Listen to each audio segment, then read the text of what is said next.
सभी को राधे राधे। इस ऑनलाइन क्लास में आप सबका स्वागत है। आज हम मुंशी प्रेमचंद का जो पाठ दो बेलों की कथा है उसके बारे में पढ़ेंगे।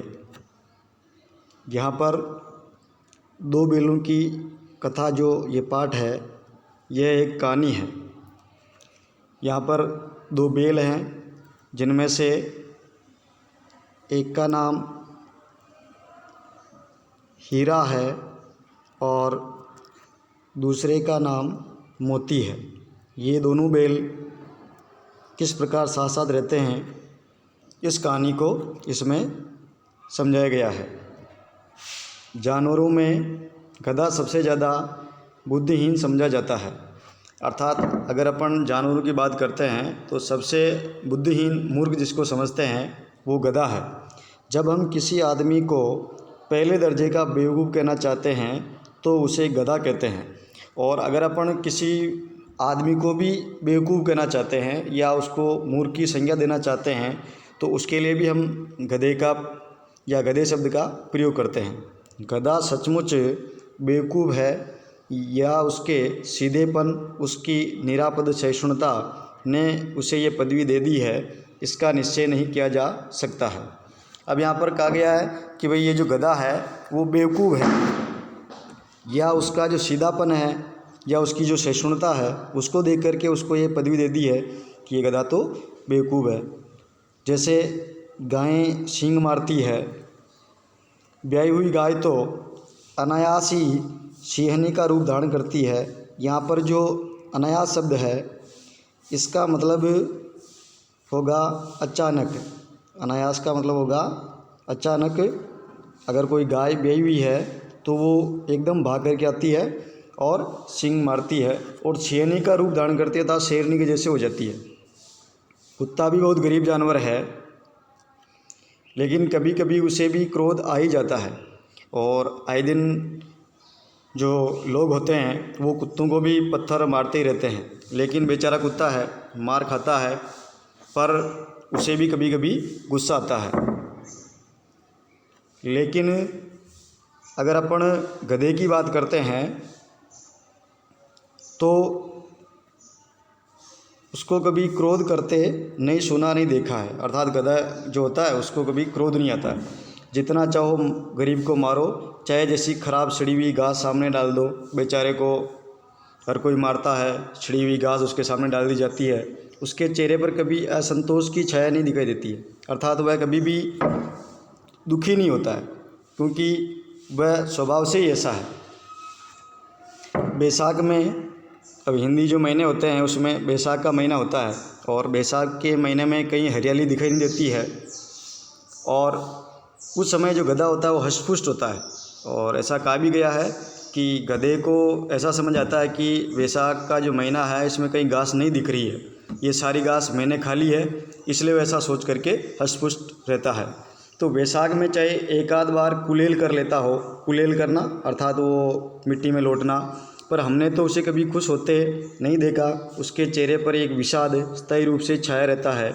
यहाँ पर जो विषाद है इसका मतलब होगा दुख। अर्थात जो गधा होता है उसके चेहरे को देख करके पता चलता है कि बेचारा दुखी है। सुख दुख हानि लाभ किसी भी दशा में उसे बदलते नहीं देखा।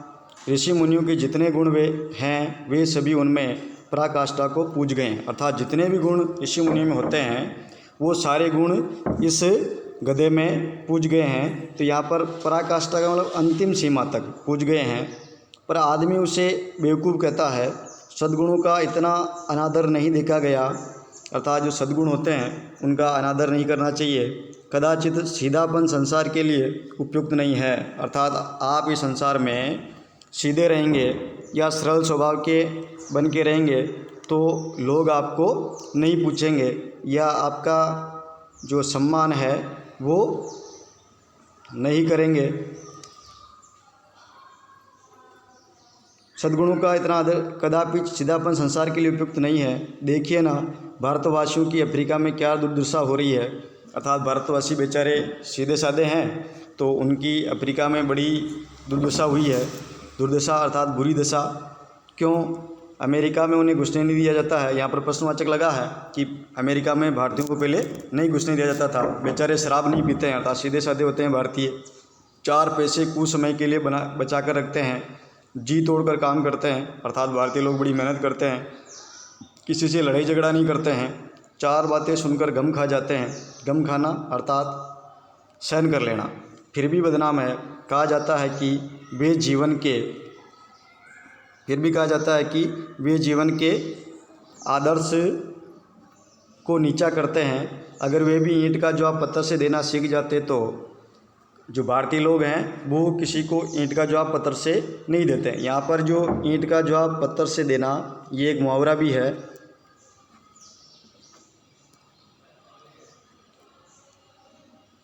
फिर आगे, और सभ्य कहलाने लगते हैं। जापान की मिसाल सामने है। एक ही वजह ने उसे संसार की सभ्य जातियों में गण्य बना दिया है। अर्थात जो जापान है उसको अपन देखते हैं तो संसार में सभ्य जातियों में उनकी गिनती होती है। लेकिन गधे का एक छोटा भाई और भी है जो उससे कम ही गधा है, और वह है बेल। अर्थात यहाँ पर बेल को गधे का छोटा भाई माना गया है, जो गधे से थोड़ा कम मूर्ख है। जिस अर्थ में हम गधे का प्रयोग करते हैं, कुछ उसी से मिलते जुलते अर्थ में बच्चिया के तऊ का भी प्रयोग करते हैं। अर्थात ये जो बच्चिया का तऊ है, इसकी अगर अपन बात करते हैं तो बच्चिया का तऊ बेल के लिए आया है और उसको मूर्ख समझा जाता है, ऐसा माना गया। कुछ लोग बेल को शायद बेवकूफ़ों में सर्वश्रेष्ठ कहेंगे, मगर हमारा विचार ऐसा नहीं है। बेल कभी कभी मारता भी है, कभी कभी अड़ियल बेल भी देखने में आता है। अर्थात कभी कभी बेल जो होते हैं वो मारते हैं, गधा बेचारा मारता नहीं है। कुछ अड़ियल बेल भी होते हैं जो बिना कुछ कारण ही इस प्रकार की हरकतें करते हैं जिससे व्यक्ति दुखी हो जाता है और भी कई रीतियों से अपना असंतोष प्रकट कर देता है, अतएव उसका स्थान गधे से नीचा है।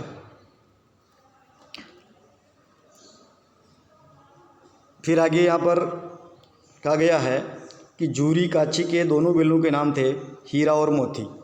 अब यहाँ पर जूरी और काची ये एक परिवार है, पति पत्नी है। इनके यहाँ 2 बेल हैं, जिसमें से एक का नाम हीरा है, दूसरे का नाम मोती है। दोनों जो हैं पच्छाई जाति के हैं। अर्थात ये जो पच्छाई है, इसका मतलब होता है पशुओं की एक जाति। पच्छाई जाति पशु की एक जाति है, उसके लिए आया है। पच्छाई जाति देखने में बड़े ही सुंदर थे, काम में चौकस है, डील में ऊंचे हैं, बहुत दिनों साथ साथ रहते, दोनों में भाईचारा हो गया। अर्थात ये दोनों जो हीरा मोती है उनका वर्णन किया गया कि वो किस प्रकार के हैं। दोनों साथ में रहते हैं, अपनापन भी हो जाता है। दोनों आमने सामने आसपास बैठे हुए एक दूसरे से मूक भाषा में विचार विनिमय करते हैं। अर्थात जो पशु है बोलते तो नहीं है, मूक भाषा अर्थात चुपचाप विचार विनिमय करते हैं। एक दूसरे की मन की बात कैसे समझ जाता था हम नहीं कह सकते हैं। अवश्य ही उनमें कोई ऐसी गुप्त शक्ति थी जिससे जीवों में श्रेष्ठता का दावा करने वाला मनुष्य वंचित है। कहने का मतलब हुआ कि इन बेलों में ऐसी कोई गुप्त शक्ति है जिसके कारण वो एक दूसरे की भाषा को समझ जाते हैं।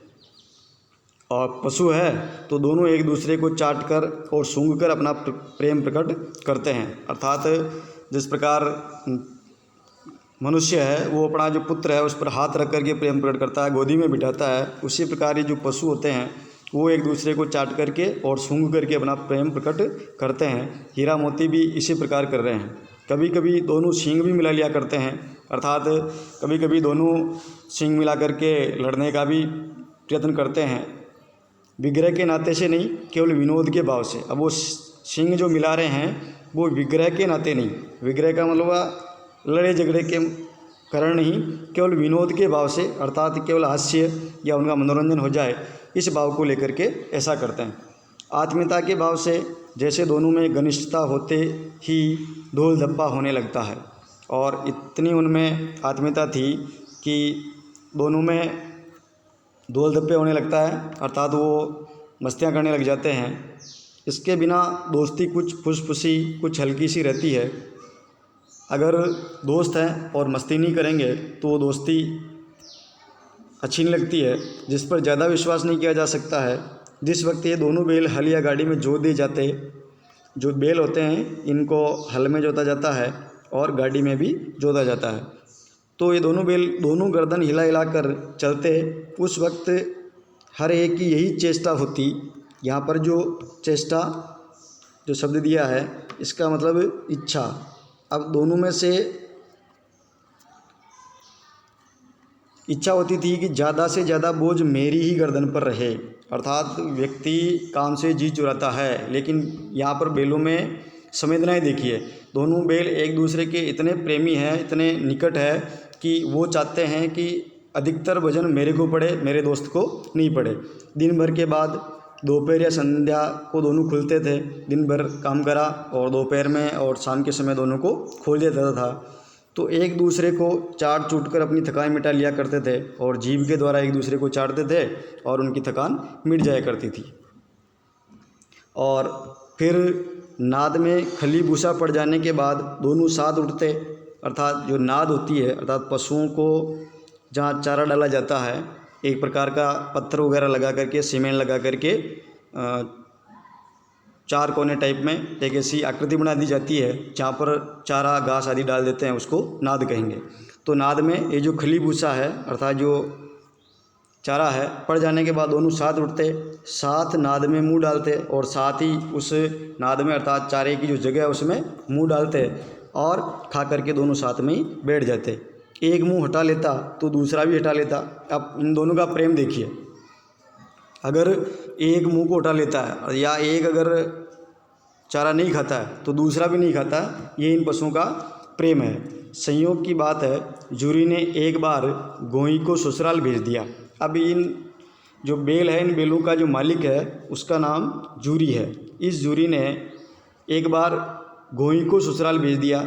गोई जो शब्द है इसका मतलब यहाँ पर जोड़ी से है, अर्थात जो बैल हैं और दोनों जो बैल हैं, दोनों बैल जो साथ होते हैं उनको जोड़ी कहते हैं।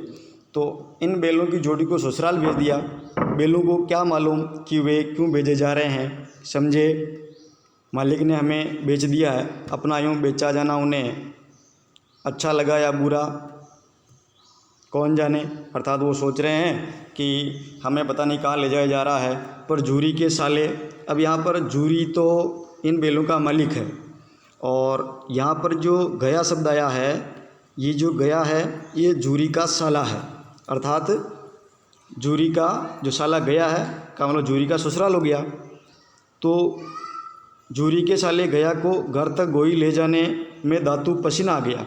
अब ये अपने गांव ले जा रहा है, तो इस गोई को मतलब आज जोड़ी, ये जो जोड़ी है इस जोड़ी को अपने घर तक ले जाने में दांतू पसीना आ गया। अर्थात कठिन मेहनत करनी पड़ी।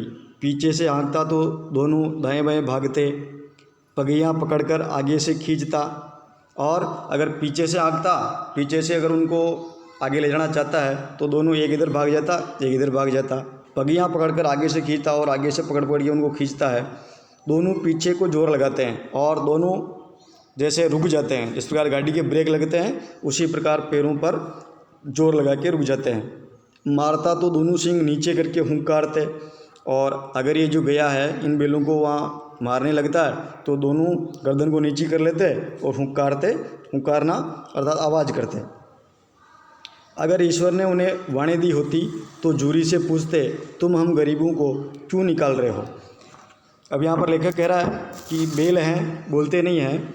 अगर भगवान ने उनको बोली दी होती, वाणी दी होती, तो जो जूरी उनका मालिक है उनसे पूछते कि हम गरीब बैल हैं, सारा काम करते हैं, हमें आप अपने घर से क्यों निकाल रहे हो। हमने तो तुम्हारी सेवा करने में कोई कसर नहीं उठा रखी है। अर्थात बैलों को जब भी जोता जाता है, बेचारे बैल मालिक के लिए हमेशा तैयार रहते हैं, हमेशा उनकी सेवा करते हैं। अगर इतनी मेहनत से काम न चलता था तो और काम ले लेते। यहाँ पर जो बैल हैं वो स्वामी के प्रति कितने समर्पित है कि अगर हम कम काम करते हैं या हमसे कम काम आपने लिया है तो और काम ले लेते, लेकिन हम इस गया के साथ में या इसके घर पर नहीं जाएंगे। हमें तो तुम्हारी चाकरी में मर जाना कबूल था।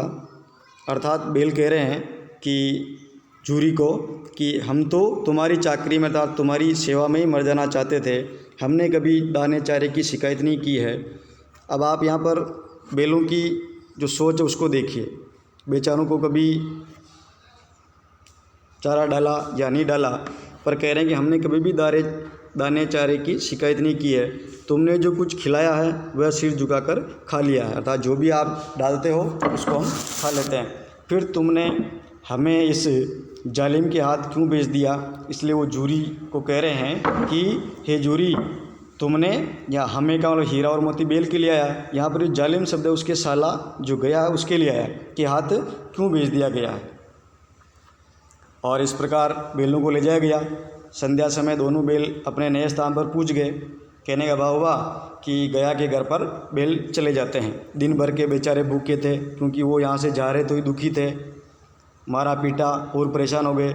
लेकिन जब नाद में लगाए गए तो एक ने भी उसमें मुंह न डाला। और जैसे ही गया के घर पे गए और उनको नाद में चारा डाला गया तो दोनों बेचारे दुखी हैं, परेशान हैं, अपने मालिक को छोड़ना नहीं चाहते हैं, इसलिए वो चारा भी नहीं खाते हैं। दिल भारी हो रहा था और बड़े दुखी थे, परेशान हो गए। जिसे उन्होंने अपना घर समझ रखा था वह आज उनसे छूट गया था, क्योंकि जूरी ने वहाँ भेज दिया उनको, तो वो उस घर को ही अपना घर समझते थे और वह घर आज उनसे छूट गया है। ये जो नया घर है, ये नया गांव है, ये नए आदमी हैं, उन्हें बेगाने से लगते हैं। अब ये नए घर में आ गए हैं तो वहाँ पर मालकिन और बच्चे, गांव, वातावरण, परिवेश सब अलग अलग दिखाई दे रहा है, तो उनको अच्छा नहीं लग रहा है। इस प्रकार आगे का जो भाग है उसको बाद में पढ़ेंगे। सभी को राधे राधे।